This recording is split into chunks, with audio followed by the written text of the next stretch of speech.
Selamat pagi, malam, siang. Perkenalkan, nama saya Muhammad Adli Arindra dengan NIM 182220089. Di sini akan membahas jawaban ujian akhir semester saya untuk mata kuliah Sistem Multimedia. Lalu ini untuk soal pertama adalah tentang kompresi citra. Gitu. Di sini saya sudah mengambil foto selfie dari diri saya sendiri.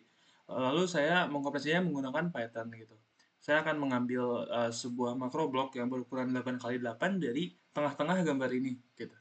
Nah, ini adalah makro bloknya dari gambar yang originalnya.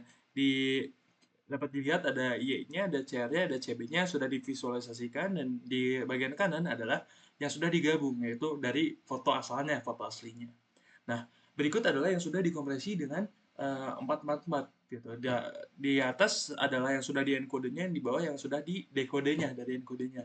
Dapat dilihat bahwa saat di encode dia menyimpan jauh lebih dikit ukuran eh, variasi pixelnya gitu sehingga dalam penyimpanan akan jauh lebih sedikit. Ini yang dilakukan saat mengkompresi menjadi JPEG gitu. Nah, saat di bawah yang sudah dekode, dia bisa membalikan lagi eh, informasi tadi yang sudah hilang saat diencodekan gitu. Jadi saat melihat komen RGB-nya tidak berbeda jauh dengan foto aslinya. Lalu selanjutnya ada yang dilakukan chroma subsampling yang jauh lebih yang menyimpan jauh lebih dikit lagi informasi daripada proses yang sebelumnya gitu. Dapat dilihat perbedaan yang paling terlihat adalah saat melihat CB heatmap-nya yang dia hanya menyimpan 8 warna yang berbeda yang sebelumnya menyimpan eh, sangat banyak gitu kan. Nah, namun dapat dilihat juga bahwa yang sudah digabungkan dia terlihat tetap sama gitu. Jadi tetap mirip. Nah, lalu terlihat juga di encode dia menyimpan jauh lebih sedikit juga warnanya gitu. Mungkin perbandingannya dapat dilihat lebih jelas di sini di mana ketika kita melihat CR dan CB-nya dia lumayan berbeda. Namun saat digabungkan dia tetap sama dan kualitasnya mirip gitu. Meskipun ukuran filenya jauh lebih kecil gitu daripada gambar originalnya. Nah, lanjut ada soal kedua. Jadi tentang kompresi video gitu. Dia ada sebuah skenario, jadi kamera digital merekam sebuah pertandingan futsal misalnya, lalu videonya itu dikirimkan melalui internet dan ditampilkan ke layar penonton. Gitu.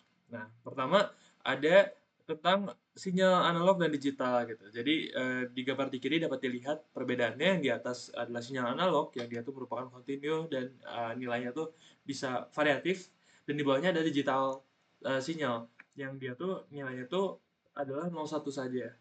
Jadi cuma ada dua nilai. Nah, gimana peran mereka? Jadi saat kamera digital menangkap cahaya, cahaya tersebut bersifat analog dan dia tuh menggunakan sensor diubah menjadi sinyal listrik yang bersifat analog. Lalu melalui sensor gambar, dia mengkonversi sinyal analog itu menjadi sinyal digital sehingga bisa dikirimkan melalui internet. Gitu. Karena kalau misalnya sinyal analognya langsung dikirim ke internet, dia terlalu memakan banyak eh, banyak ruang untuk memastikan presisinya benar. Jadi dikonversi dulu menjadi digital. Lalu selanjutnya, apa peran video encoder seperti H264? Gitu. Nah, jadi encoder itu perannya untuk mengurangi ukuran file agar dapat ditransmisikan lebih cepat gitu, meskipun kualitasnya tetap sama. Jadi bakal stabil juga penonton yang lihat dari internet. Nah, prosesnya kurang lebih ada 4. Jadi pertama ada mereka melakukan prediksi dulu gitu. Jadi yang sebelumnya mereka tuh menyimpan setiap frame dari sebuah video sekarang hanya menyimpan jadi 3 jenis. Yang pertama ada iframe. Iframe itu yang merupakan frame aslinya. Jadi seluruh informasi dari frame tersebut itu disimpan. Lalu selanjutnya ada B-frame. B-frame ini yang dia bidirectional frame yang dia melihat frame setelahnya dan melihat frame sebelumnya, lalu dia memprediksi frame ini akan seperti apa gitu. Dia menyimpan perbedaannya saja, tidak menyimpan informasi seluruh frame-nya. P-frame itu prediction frame juga mirip seperti B-frame, namun bedanya dia hanya melihat frame yang sebelumnya. Dia tidak melihat frame yang depannya. Nah, lalu selanjutnya ada transformasi gitu. Jadi blok pixelnya diubah dari domain spesial ke domain frekuensi gitu. Artinya yang sebelumnya menyimpan seluruh data RGB-nya sekarang menyimpan perubahannya juga gitu. Nah, terus lanjut ada kuantisasi, yaitu dia mengurangi presisinya, yang artinya seperti pembulatan gitu, agar dalam binary-nya dapat disimpan dengan bit yang lebih kecil. Lalu terakhir adalah entropy encoding gitu. Jadi dia mengkompresi data binary dari video tersebut. Data binary yang sering muncul, dia bakal mengkodekan data tersebut gitu, agar lebih kecil, gitu, seperti Huffman coding. Nah, lanjut, apakah perbedaan open loop dan closed loop video encoding? Jadi kalau open loop, tadi kan ada prediksi. Open loop itu melakukan prediksinya dari iframe yang belum di encoding. Gitu. Sedangkan kalau closed loop, dia melakukan prediksinya dari yang sudah setelah di encoding. Bedanya apa? Kalau open loop itu dia jauh lebih cepat, tapi tidak akurat juga. Karena ketika memprediksi sebuah frame dari frame awalnya, lalu melakukan encode, bisa aja mereka tidak cocok. Jadinya setelah di encode dan didekodekan kembali, tidak seperti frame awalnya. Nah, bakal ada artefak atau semacamnya. Sedangkan kalau misalnya sudah di encode, dia tidak akan muncul artefak tersebut gitu, karena batasannya sudah jelas. Seperti itu. Nah, lanjut, bagaimana redundansi temporal digunakan untuk kompresi video gitu. Jadi redundansi temporal adalah pengulangan informasi antar frame dalam video. Nah, dia tuh misal ada sebuah pertandingan bola gitu di lapangan hijau yang ada pemainnya. Lalu di video tersebut pemainnya tuh lari dari kiri ke kanan.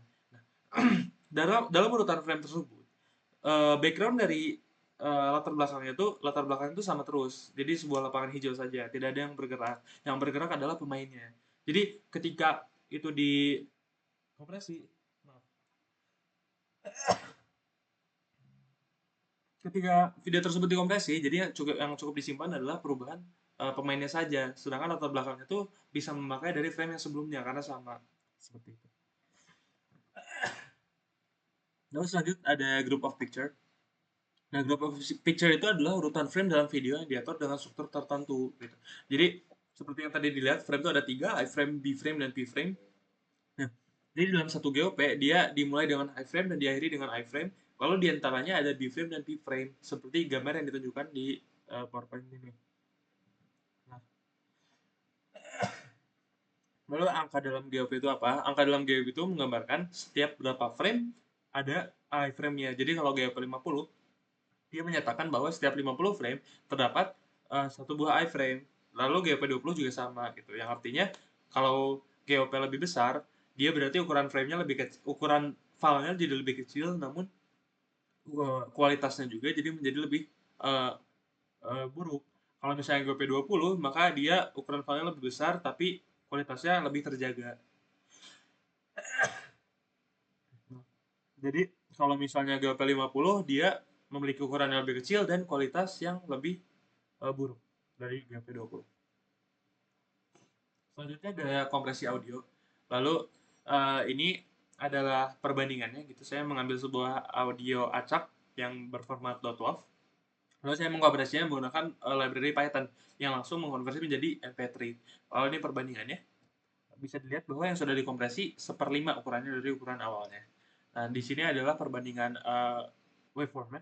Dapat dilihat meskipun ukuran filenya jauh lebih kecil, namun informasi yang tersimpan tetap sama dan tidak ada informasi penting yang terbuang. Sama juga untuk frekuensi spektrumnya gitu. Lalu terakhir adalah ada soal tentang watermarking. Nah, ini saya sudah membuat suara dari sinyal yang sudah ditentukan di soal. Lalu dapat dilihat bahwa di atas adalah sinyal yang orisinal ya. Yang di tengah adalah sinyal yang sudah di watermark dengan weight 0,01, yang di bawah juga di watermark namun dengan weight 0,05 gitu. Dapat dilihat bentuk keseluruhan dari sinyal tetap sama dari periode sampai amplitudo gitu, masih sama. Cuma ada perbedaan dikit yang tidak di watermark tuh lebih mulus, sedangkan yang makin besar weight itu dia menjadi lebih kasar. Ini kalau dibandingkan secara langsung dari tiga tersebut dapat dilihat secara bentuk tetap sama. Nah, lalu ini adalah detection score ya dari masing-masing audio yang sudah di watermark gitu. Mungkin ini juga ada suaranya. Jadi ini kalau audio originalnya seperti ini. Nah, kalau misalnya sudah di watermark dengan bobot 0,01, ada statisnya sedikit. Dan lalu kalau misalnya bobotnya 0,05, statis tersebut menjadi lebih terdengar. Gitu. Ini juga dapat dilihat detection score yang tadi sudah ditunjukkan di PPT. Nah, kurang lebih seperti itu untuk jawaban saya. Terima kasih banyak.